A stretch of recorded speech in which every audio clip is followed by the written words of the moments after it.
Here's one more example of finding the greatest common factor of an algebraic expression. So this time we're going to have three variables. So we want to find the GCF of the algebraic expression 8x squared y times z to the 15th plus 6x squared y cubed z to the 12th. All right, now, just like before, we're going to find the GCF of the coefficients, which are 8 and 6. So 8 is 1 times 2 times 2 times 2, and 6 is 1 times 2 times 3. Now, what factors do they have in common? Well, here's a factor of 1 they have in common. Here's a factor of 2 they have in common, and that's it. So the greatest common factor, or GCF, for the coefficients is 1 times 2, which is just 2. Now, how about the variable parts? So now we have three variables, but we're just going to do it exactly like we've been doing. It's just going to be a little extra work because now we have three variables instead of 1 or 2.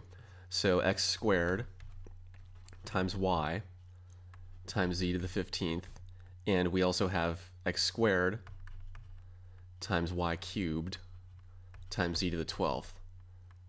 Ugh, terrible. Power of 15, power of 12, that's just awful. So we're definitely going to use our shortcut technique that we've been talking about. And we're actually going to use it for the x squared too, which we don't really have to, but let's just see how it'll save us a little bit of time. So if we expand this out, we're going to have 1 times x, but notice we have an x squared down here too. So we can save ourselves the trouble of writing out x times x and just put x squared, because we know we're going to have it down here too. So we know that they're going to have that x squared in common. So if we look at both of these at the same time, we can sort of look ahead a little bit and see, okay, we're going to have these things in common. So we can simplify by writing this and this instead of that, and so on. And that's actually kind of what we do when we do our shortcut technique that we talked about in the last two examples. We just sort of look at both of these at the same time and say, okay, I have this over here and I have that over here. So instead of completely expanding that, let me just write it like this, and so on. All right, now anyway, what do we have continuing? We just have 1y here, that's okay. And then we have z to the 15th. Ugh, I don't know about you guys, but there's no way I'm writing out z times z times z 15 times. So if we look down here, we see a z to the 12th. So 15 is larger than 12, so then we're going to say z to the 12th up here times what's left over? Z cubed. Because z to the 12th times z cubed is z to the 15th, and z to the 15th is what we have here. Now if we come down here, what do we have? Our 1, don't forget our 1, always have the 1, times x squared.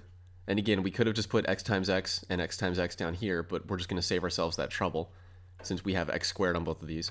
And then what about here?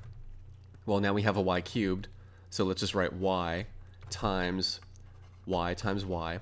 Now we could have just put a y squared because we know that they have this y in common and there's no other factors of y up here, so there's no point in writing out y times y. But if you don't see that, that's okay. There's no harm in just writing out that. And what's left over is z to the 12th. And again, I don't want to write out z times z 12 times, so we're just going to write z to the 12th so that we can immediately combine it with the z to the 12th up here. Now, when we look for common factors, what's going to happen? 1, here's the x squared they have in common.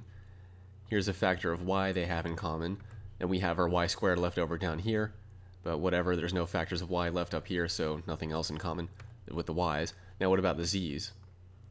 Well, they have the z to the 12th in common. And that's all they can have in common because this only has factors of z's left, no more factors of z down here. And this guy only has factors of y left, no more factors of y up here. All right, now the GCF,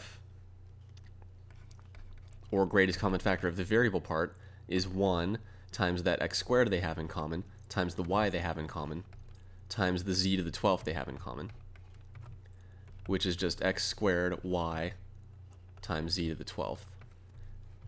And what that means then is the overall greatest common factor for the entire algebraic expression is just the 2 multiplied by x squared y z to the 12th. So 2x squared y z to the 12th. And that's the greatest common factor for this algebraic expression here.